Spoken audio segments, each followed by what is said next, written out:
The Mass begins when the priest prays in the name of the Father, and of the Son, and of the Holy Spirit.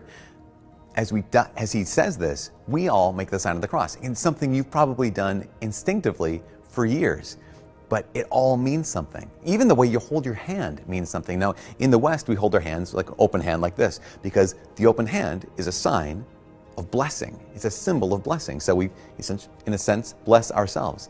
In the East, it's really interesting because what they'll do is they'll hold their hands with these three fingers together, the two fingers and the thumb together, as a sign of the Trinity, Father, Son, Holy Spirit, and these two fingers down as a sign of Jesus's full humanity and full divinity.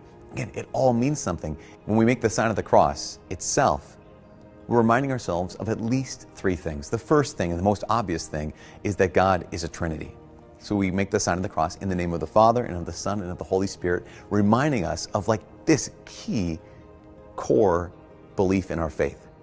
But even more, when you trace the sign of the cross on yourself, what you're tracing on yourself is your worth. It's your price tag.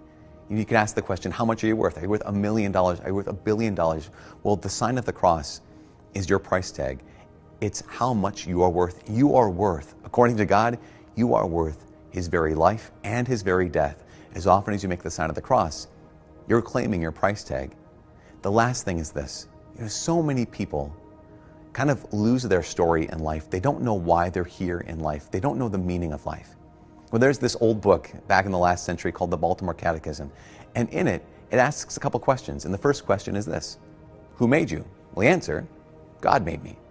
But the second question goes to the heart. And the question is, why did God make you? The answer is, God made me to know Him, to love Him, and to serve Him in this life so as to live with Him forever in the next. As often as you find yourself kind of not knowing the meaning of life, or not knowing, does your life have a purpose, or do you have a story, you can make the sign of the cross. And it reminds you that you're here for a reason. You're here to know God, to love Him, and to serve Him in this life so as to live with Him forever in the next. That's all wrapped up in that sign of the cross.